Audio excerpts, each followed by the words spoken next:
This episode of The Young Turks is brought to you by Gamefly. Go to gamefly.com/TYT for a free trial membership.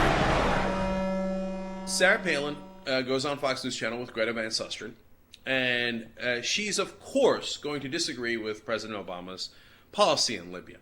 Now, does she know how to disagree or what to disagree about? No. Is there any conceivable chance that she would have agreed? Of course not, right? So she has to, fumble for ways to disagree, and fumble she definitely does. First, in clip number 2, we're going to find out that there's a new word in the English language apparently that we did not know before. This ought to be good. Let's check it out. Another big question that has to be asked, Greta, is, are we at war? I haven't heard the president say that we are at war, and that's why I, too, am not knowing, do we use the term intervention? Do we use war? Do we use skirmish? What is it? Here's what we don't use, skirmish, because it's not a word. You're looking for skirmish. Their lack of intelligence or knowledge has gone beyond amusing to a whole new level I don't know how to describe. This is like when Bush came out and said, they're disassembling, which means lying. No, it doesn't mean that. I know you got your word of the day. That's dissembling, not disassembling, which means to take apart. I don't know what to call this. A skirmish? It's a skirmish we'd have to repudiate. You're embarrassing, man. Get off of TV. You're a national embarrassment. All right, now, actually, when you go to the substance, it gets worse. She's talking to Greta Van Susteren, and look at what Greta Van Susteren says about nuance. They revel in how stupid they are. Watch. In reviewing his speech, what he said tonight, and rereading it several times, there are a lot of nuances. And I thought to myself, if in times of war that you have to explain it in nuances, it really does mean that you really don't have a clear sense of why we're there, what we're doing, what our objective is when you have to sort of go, well, it's a little bit this, a little bit that. I think that's what I found disconcerting. What I find disconcerting is your pea-sized brain. If it's not 0 or 1, what is it? I don't understand.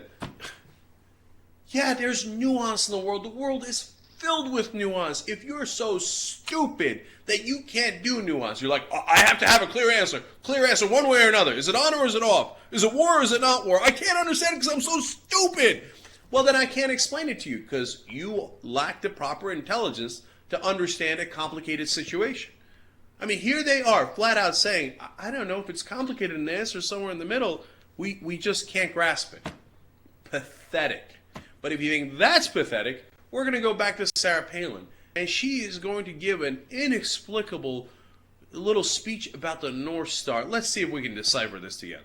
I had a little bit of hope during his speech when he mentioned the North Star. I mention the North Star so often. The North Star is part of the Alaska flag, where we up here are able to use as our GPS, as kind of our plumb line, the great North Star with its abiding light over land and sea, a beacon bright. We look at the North Star, and it helps us, I believe, it helps me stay focused on what really matters. So when the president mentioned the North Star tonight, I thought, hey, maybe he gets it. Maybe he understands what the U.S. interests are, how committed we need to be to winning in this intervention, in this war. And yet, even from there, the reference to the North Star, he kind of wandered off again and allowed more of the inconsistencies and the questions and the kind of the dubious rationale being used. More of that just was being revealed.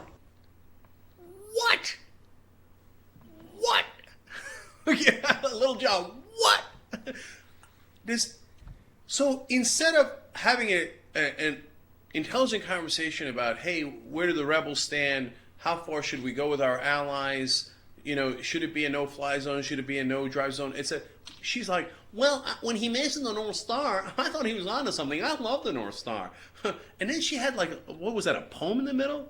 Like, roses are red, violets are blue. I love the North Star, but it's a little far. What are you talking about? It's our beacon. And she's like, I thought he was onto something there. What does that have to do with Libya? And how would that be on? And then, but when he stopped talking about the North Star, I got confused. He went back to Libya. I don't know Libya. I can't see that from my porch. I can only see Russia. Oh, North Star, you're so great and bright.